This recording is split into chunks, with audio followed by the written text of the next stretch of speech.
નમસ્કાર મિત્રો તમે જો તમારા થોડા પૈસા જે છે દર મહિને રોકાણ કરી અને એક આવનારા સમયમાં મોટું ફંડ ઊભું કરવા માંગતા હોય તો આ વિડીયો તમારા માટે બેસ્ટ સાબિત થઈ શકે છે। જી હા મિત્રો, તમારા પૈસાની જે ગેરંટી જે છે તો એ ખુદ સરકાર લેવાની છે અને સાથે સાથે એક ફિક્સ રિટર્ન તમને મળવા પાત્ર રહેશે કે ભાઈ તમને આટલું વ્યાજદર આટલા સમય પછી મળવાનું છે, તો એ ફિક્સ તમને વ્યાજદર મળશે। એમાં કોઈ પણ પ્રકારના શેરબજારના ચડાવ ઉતાર જે છે એ નથી નડવાના। અને આજે આપણે જે સ્કીમ વિશે વાત કરવાના છે એ પોસ્ટ ઓફિસની સ્કીમ છે અને એનું નામ છે આરડી, મતલબ કે રિકરિંગ ડિપોઝિટ। રિકરિંગ ડિપોઝિટમાં કેવું છે મિત્રો કે તમારે એક સાથે 50,000 અથવા તો લાખ રૂપિયા જમા કરવાની કોઈ જરૂરિયાત નથી। એમાં તમારે મિનિમમ જે છે હર મહિને 100 રૂપિયાથી શરૂઆત કરી શકો છો। 100 રૂપિયાથી મેક્સિમમ, એમાં કોઈ પણ પ્રકારની લિમિટ નથી। અને આવનારા સમયની અંદર 5 વર્ષ પછી જે છે તમને ચક્રવૃત્તિ વ્યાજદરનો લાભ મળશે અને તમારું જે પણ મુદ્દલ હશે અને વ્યાજ જે પણ હશે એ તમને પાછું આપી દેવામાં આવશે। તો આજે આપણે આરડી સ્કીમમાં તમે 500 રૂપિયાથી લઈ અને 6,000 રૂપિયાનું રોકાણ કરો છો તો આવનારા 5 વર્ષ પછી તમને તમારી મુદ્દલ જે છે એ કેટલી જમા થઈ હશે અને એની સાથે સાથે વ્યાજદર કેટલું હશે, ટોટલ મળવાપાત્ર રકમ કેટલી હશે, એના એક લાઈવ કેલ્ક્યુલેશન સાથે તમને આ વિડીયોના માધ્યમથી જણાવવાનો છું મિત્રો। તો વિડીયોને લાસ્ટ સુધી જોતા રહેજો। તો ચાલો શરૂ કરીએ। વિગતવાર વાત કરીશું મિત્રો આપણે આરડી સ્કીમમાં 500થી લઈ અને 6,000 સુધીનું વચ્ચેનું કોઈ પણ રોકાણ તમે કરો તો આવનારા સમયની અંદર તમારે વ્યાજ સહિત કેટલી રકમ મળવા પાત્ર રહેશે। તો આમાં જે છે આરડી સ્કીમ મતલબ કે રિકરિંગ ડિપોઝિટમાં તમે ઓછામાં ઓછું રોકાણ જે છે એ 100 રૂપિયાથી શરૂઆત કરી શકો છો। માની લો કે તમારે આમાં ખાતું ખોલાવવું હોય તો તમારે 100 રૂપિયા દર મહિને કપાવવાના રહેશે। મેક્સિમમ આમાં કોઈ પણ પ્રકારની લિમિટ નથી, જે પ્રમાણે તમારી કેપેસિટી હોય એટલા પૈસા તમે દર મહિને રોકાણ કરી શકો છો। વ્યાજદરની વાત કરીએ મિત્રો, આમાં તો તમારે વ્યાજદર મળશે 6.7% વાર્ષિક વ્યાજદર મળશે, પરંતુ 6.7% વાર્ષિક વ્યાજદરની સાથે સાથે તમને ચક્રવૃત્તિ વ્યાજદર મળે છે। મતલબ કે ચક્રવૃત્તિ વ્યાજનો ફાયદો મળે છે, મતલબ કે વ્યાજનું વ્યાજ જે છે એ તમને મળવા પાત્ર હોય છે। એટલે એ વ્યાજનું વ્યાજ તમને ચક્રવૃત્તિ વ્યાજ મળે છે એટલે માટે જે છે 5 વર્ષ પછી એક સારો એવો તમને ફાયદો થઈ શકે છે।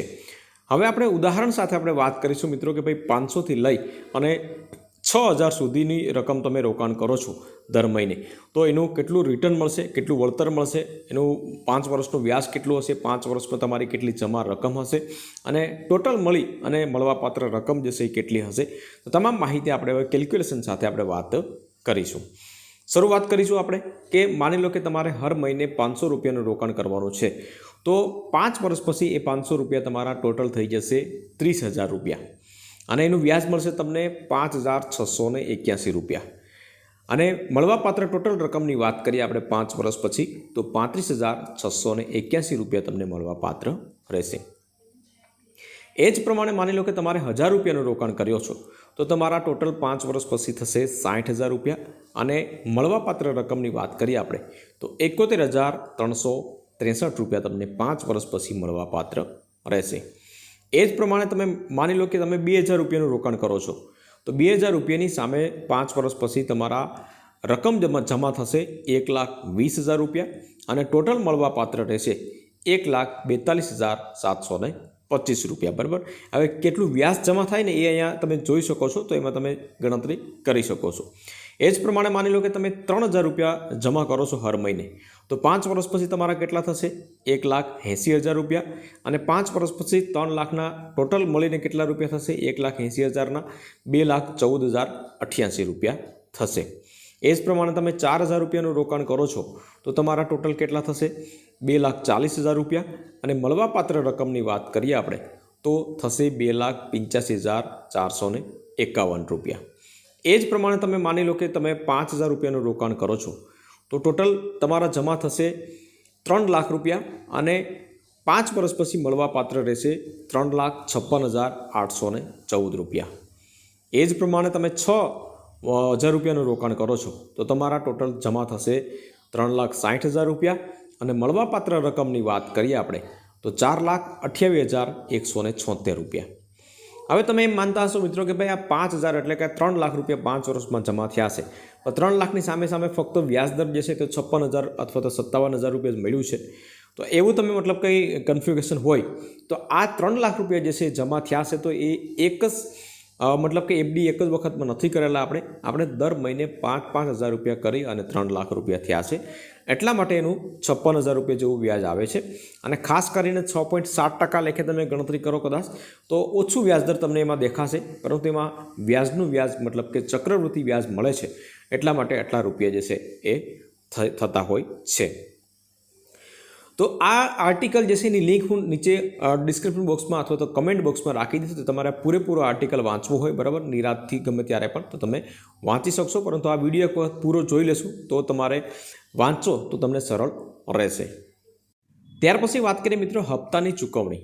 તમે હપ્તાની ચૂકવણી મતલબ કે તમે રોકડથી પોસ્ટ ઓફિસ જઈને તમે ચૂકવણી કરી શકો છો, ચેક થ્રુ કરી શકો છો, ઓનલાઈન બેન્કિંગ મારફતે દર મહિને હપ્તો જમા કરાવી શકો છો, અને ઓટો સેવિંગ મતલબ કે તમારે સેવિંગ એકાઉન્ટ હોય તો ઓટો ડેબિટની સુવિધા પણ તમે સેટ કરી શકો છો.